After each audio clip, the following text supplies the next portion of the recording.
Good evening, everyone. A very warm welcome to the book launch of Singapore at Home, Life Across Lines, published by Kitaab International, and brought to you by Singapore Writers Festival 2021, organized by the Arts House Limited and commissioned by the National Arts Council. My name is Shilpa Dikshit Thapliyal. I'm a poet and a writer and also the moderator for the book launch. And on my panel today, I have with me Iman, Fahim, Hameed, who is one of the editors of the story collection. Iman writes poetry, short stories, and vignettes. And in 2018, she conceptualized and produced Ungender Home, a conversation using multiple art forms on gendered spaces in the home. She has worked in academia in Singapore and is currently pursuing her master's in public health and works on global health issues for a UK-based charity. And joining us virtually is the second co-editor, Pallavi Narayan. Pallavi has given talks and moderated events, among others, Singapore Writers Festival, Singapore Book Council, Singapore Art Book Fair, SUTD and NUS. And in 2018, she was named the first Frankfurt Fellow from Singapore to the Frankfurter Business Fellowship Program for Publishing Professionals. Her next book, Pamuk's Istanbul, The Self and the City, is forthcoming from Routledge in early 2022. Welcome, Pallavi. And we also have two contributors here. Eugenia is a Singaporean writer who writes poetry, creative non-fiction, and plays. In her practice, she explores the intersections of text via multidisciplinary platforms. And Clara, she's a tutor and longs to inspire the students with her writing. She's a recipient of the National Arts Council's Mentor Access project in 2016. So very, very warm welcome to everyone and also the audience. Thank you for being here. So without much ado, let's start with the book launch. We each have a copy with us, wrapped. Okay, so if we could unwrap it together.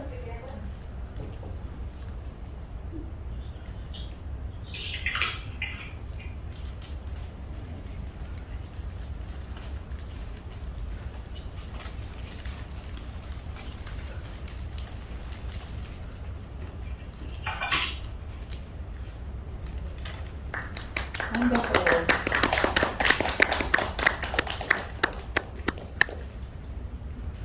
That's the book. Thank you. And heartiest congratulations once again, editors and the contributors, all the contributors who are here. Okay, so how I'm going to start with the program is, I'm going to have some questions broadly to the editors and then to the contributors. We will have some reading of the excerpts of the stories. And then there will be question and answer session with the audience. You have the QR code here, which you could, just scan, and there's a pigeonhole, and you could put in your questions there. And we can then have a round up. So we just got 30 minutes, so we need to make it fast, okay? Okay. So my first question to the editors, you mentioned in your introduction that, I quote, "In stories that follow, readers are treated to a diversity of voices that Singaporean homes clamor with, from settled generations to immigrants to migrants and to those who have stopped here long enough to make it their home for a while." So could you tell me more about this collection and what was the idea behind putting this together? Thanks, Shilpa. Pallavi? Yeah. So for us, I think for both Pallavi and I, having come from overseas, for me, now naturalized Singaporean, the question of identity and where you fit and making home, from something that is unfamiliar to familiar is a continuous process. And so it forever changes. And trying to capture that change is part of this as well. And along with it is also certain things that we're passionate about in our own personal lives. And for me, one of the things that really always is on my mind in some level is like gender as you've heard about my previous stuff as well. So gender themes within the home, and also how we try to find a certain connection to our spaces and being able to actually make memories. So these were some of the things that really are questions that that are part of my everyday as well. Yeah. And yeah, over to you, Pallavi. Yeah. Thanks, Iman. Thanks, Shilpa. And also wonderful to be here. Albeit virtually. So yeah, for me, the question of home and belonging has always been of great interest. I've been working on that concept for over 10 years now. My next book is also dealing with, some of those themes. And so, bringing in identity, bringing in home, bringing in questions of migration, I think those themes resonated for both of us. And also, we, met at writing events. We had coffee after that. We talked about various concepts, and we ended up working around the same place, NUS, that is. So we started meeting for lunch and coffee and so on, and just talking about stories, narratives, personal narratives, and both of us felt that there was this certain connect between us, and so we started talking about the idea of having a book come out of it because of these writing workshops, and Clara was also part of that. And so we put out a call for stories last year, and we got plenty. We chose 21, and all of the stories are really wonderful. All of them speak in different ways to all of these questions of home, gender, identity, and belonging. Those are the main themes around Okay. So everything starts with over a cup of coffee and small little things which you all kind of like little sparks which kind of like take fueled by coffee and over lunches. So you and Iman were meeting up and having this, you wanted to explore it further and then bring it out into the community and see what kind of responses you all got. So that's amazing. And you'll have 21 stories, so you'll be flooded with a lot of submissions over there. Yeah? Yes. Yeah, wonderful. That's amazing. And Pallavi, you were talking about the themes, right? That there are a lot of themes in the collection. I mean, I went through and I found that each of the stories actually also surprised you. So could you tell me a little bit more about what kind of themes you all have and how did you all select, these? Man, would you like to go first, or? Perhaps you'd like to go first and then I'll continue. All right, okay. You first. All right, fine. Well, we were looking for stories which also dealt concretely with the physical spaces of home, but we also wanted to speak to various, concepts like comfort, belonging, sustenance, and feelings. Really like how neighbors and friends and relatives get together, how families are created through community. We wanted to talk about migrants who come from different countries and form their own diaspora communities, yes, but also try to have larger communities, to become Singaporean, so to say, right? Because we're all there. Right. And so we have, stories which are talking about precarity, stories which are talking about resilience. Each story has strong characters in it. A lot of those characters are female, but we also have strong male characters. We have great fathers and brothers and so on and so forth. We also have, wonderful women living alone, for example. And creating their own community. So I think we were both really driven by that that factor, how to create your own home in a new place. Yeah. And Singapore offers us so many spaces of that sort. Right. To actually bring together. Sorry. Yeah, and I believe a lot of, there was a huge varied interpretation of that theme, right? I mean, the kind of what you were mentioning, that you also got people speaking about, from the male viewpoint and from the female viewpoint, and the migrants and people who have stayed. So, I mean, Iman, that's like amazing, right? I mean, you were flooded with all these entries, and then yeah, I think the lovely thing was that's exactly what we wanted, and that was what we were looking for, because we didn't want to restrict the submissions. Mm-hmm. As part of the idea of this whole thing is to really allow the representing the voice of people who've lived in Singapore, who are transient. right. And also, one of the interesting things is that, the home is often overlooked because it's something that is just so taken for granted, right? Right. But at the same time, your public self is very different from your private self.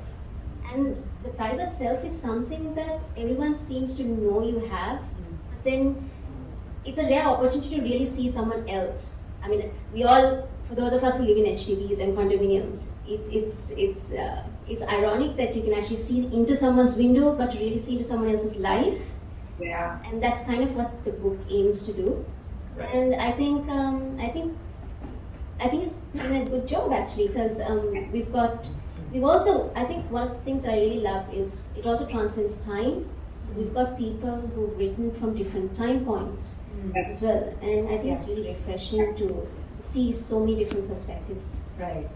Yeah, and we also have writers who are locals, who like lived there for generations, as you already mentioned earlier. Yeah. And we have this nice commingling of diaspora communities, local communities, so that everything becomes quite interlinked. Right. And that's how friendships are created, relationships are created, and then finally the community is created. And in fact, that's what I tried to show when I drew this. The cover illustration is yours, right? I believe. Yes, that's right. The cover art. The cover art is by Pallavi herself, and I believe that's why you have the sub heading, Life Across Lines. I was very intrigued by that. Yes. And it's also like a thread which connects, right? So wonderful. Thank you so much. And with that, I would like to pass on the baton to our contributors. Eugenia, would you like to read an excerpt and basically also tell us, your story, the pangolin? I was struck by the way the story took turns. It kind of kept me on tenterhooks. I never really anticipated what would happen. So, beyond reading, if you could tell us what your inspiration was, and what was your thought when you wrote this and submitted to this open call particularly. Thank you. Thanks Shilpa for the question, and thank you Iman and Pallavi. Congratulations on this evening. Thank you also everyone for coming. Just to jump right into it, the pangolin there is a twist in my story. I'll just reveal it. It's about a married man, and he goes on his way home. He sees a pangolin, and in seeing the pangolin, he reveals a secret of his, which is that he goes home to cross-dress. And the inspiration for this was, I had seen a pangolin late at night, and it was a species that was endangered. I'd never seen one spontaneously like that out in the wild before. And I just thought about how much secrecy this animal could hold. Right. And I wanted to respond to Iman and Pallavi's call to examining gender and the notions of like a comfort that might bring you a lot of shame but also a lot of joy. I think it also responds to this year's SWF theme of guilty pleasures. So I'll just go into the excerpt now. He walked past the playground as he made his way home. At night, it looked like a place of forbidden secrets. The swings could be haunted, the slide appeared more sinister. Yet it also roused a thrill in him. He could lie in the tube of the slide, sheltered, his desires safely hidden. An abrupt car drove past, shining its headlights near him. He put up his guard and quickened his steps. He tried again to think of what he had done for the day. How many times had he gone to the toilet? How much money was left in his EasyLink card? Did he top it up? His mind drew a blank. The silence of the night asserted itself more. Lights were off in the neighbouring houses, and stray bats flew overhead in a burst of raucous shrills. The trees loomed large. That was when he heard an ugly crack behind him, like that of finger joints snapping. He dragged his shoes to pause, trying to quieten his panting. He walked a little further on, careful to keep his pace without looking affected. Almost immediately, he heard a scuttling sound. It was scratchy and fleeting, a gravelly crunch. He held his bag to his stomach as he turned around. The pangolin caught sight of his swivel. It swiftly curled itself into a ball, its hide scraping against the road's stray rocks. He found himself surprised to be taken aback by the creature. Some time passed before it unfurled itself again, its armour glistening like the opal rind of a shell. It rocked itself the right side up, a gymnast completing a somersault. He watched from a distance as it darted up a tree. He suddenly remembered he was nearing home. It was a Wednesday, and his wife would be out for dinner until late. He felt an old urge come over him, adrenaline rushing to his head after the sight of the pangolin. He continued to walk towards home with rapid steps. When he reached the gate, he smiled faintly to himself. Upon entering his house, he threw down his belongings on the couch after making sure that the door was locked. He made a beeline to his bedroom and removed all his clothes, the socks, one with a hole at the large toe, the black polyester trousers, the shirt yellowed at the collar and armpits. He stood in front of his wife's vanity table in his singlet and loose underwear. His movements began to change as he stripped the last two garments off. Thank you. Wow. Thank you so much, Euginia. That was amazing. The story was really, you write poetry also, Euginia, right? I mean, you were shortlisted, Singapore literature shortlist, right? Yes. And I feel that this was like an extended metaphor, the pangolin actually being what, the scales, and then you have the undertummy. And he curls himself in the ball, and then that man actually is like a pangolin. Outside he's something, and inside he's another person. So I just found the story amazing. So congratulations once again. Thank you, Shilpa. Yeah. Thank you. Clara, your story, the pushover, right? I mean, would you want to read an excerpt from that? Thank you. Right.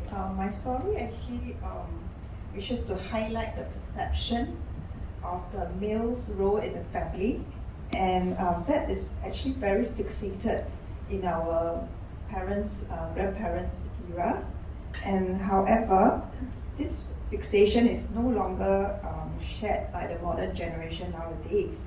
And the protagonist in my story actually has a very large reaction. So I shall read my story. Darling, come and rub my back for me. So sore after I sat the whole day working on my laptop, cooed Jacqueline. Sure, babe, replied Ben. Rushing from the kitchen, where he was washing the dishes, he grabbed a bottle of lemongrass oil from the cabinet. Then he positioned himself next to Jacqueline.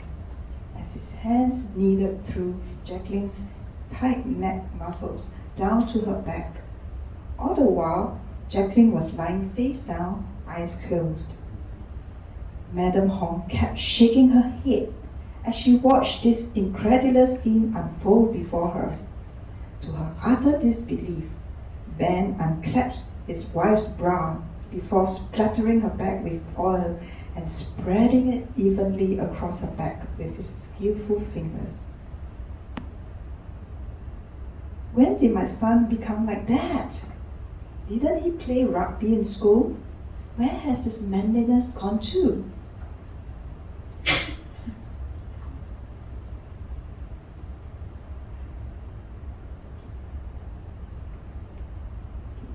Wang's feet rested on the coffee table, his grotesque pouch protruding like a pregnant woman's in her final month of pregnancy.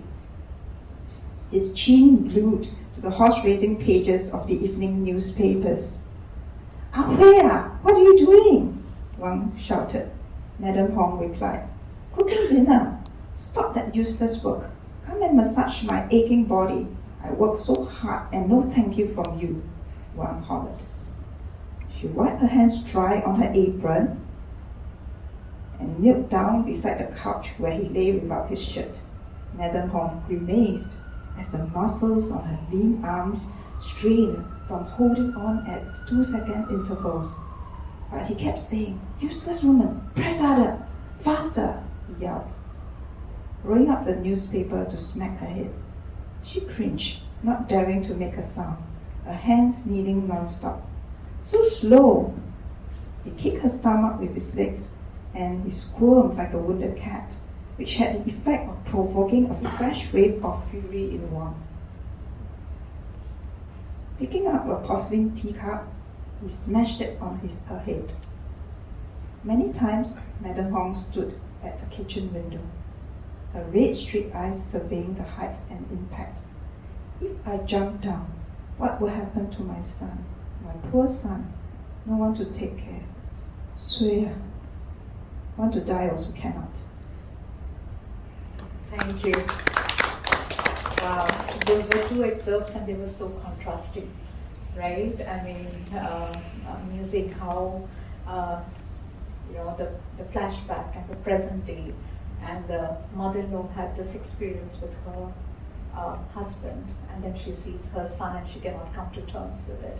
So I think that intergenerational aspects which you have brought about in your story is very relevant, right? I mean, and so when you were writing this in response to this open call, what were your thoughts like? I mean, how did you go about writing this?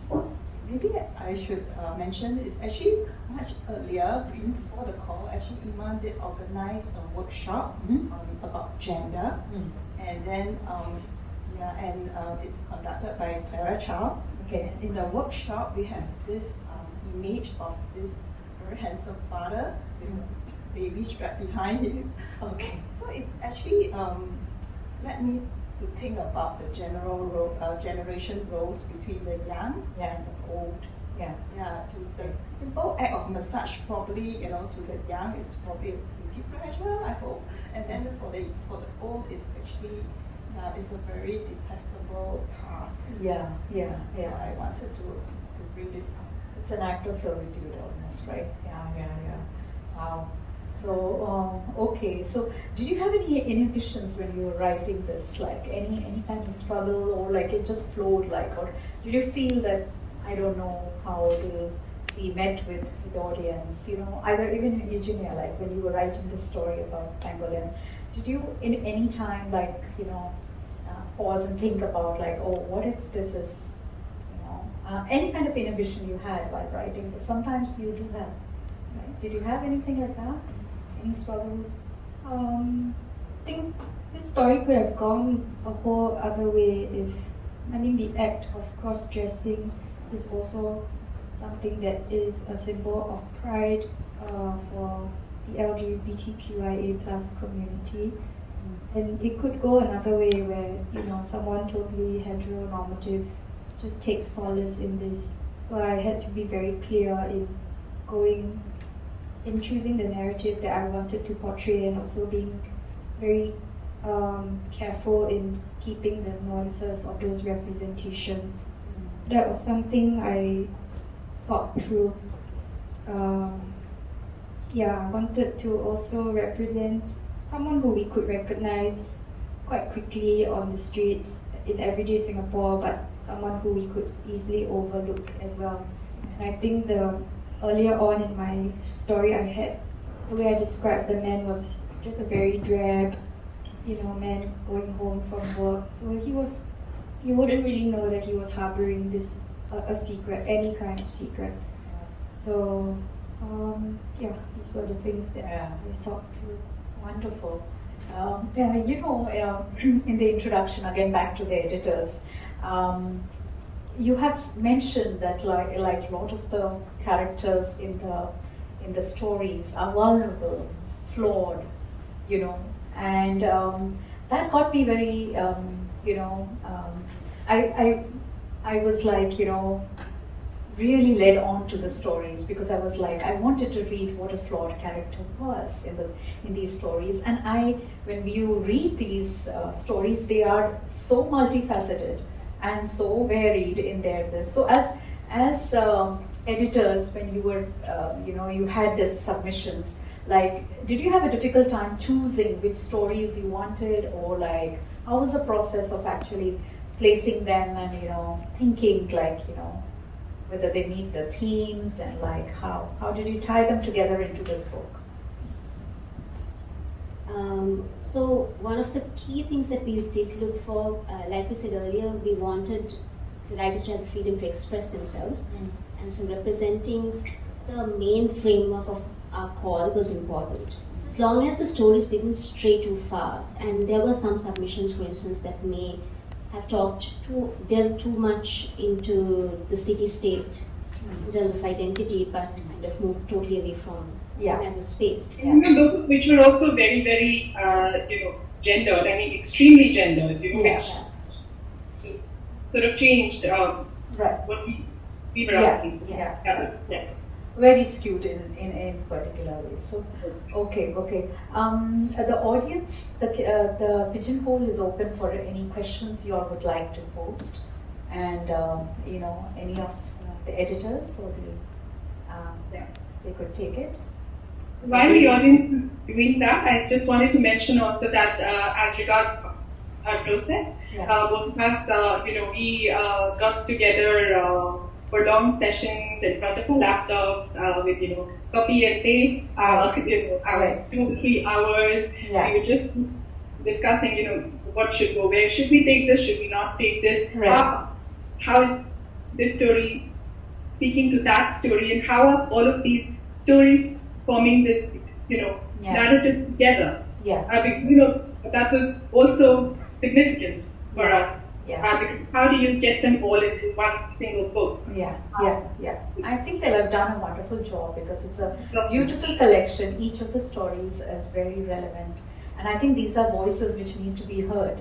Migrant, immigrants, and long-time residents here. So, do we have any questions? No, not yet. And okay, I just want to do a quick.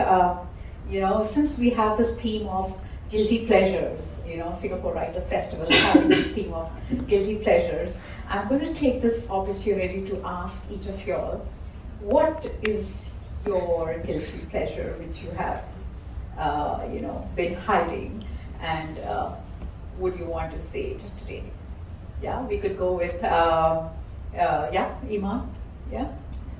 Okay, so I do have a guilty pleasure, and it's harboring on. I'm a bit of a book thief. So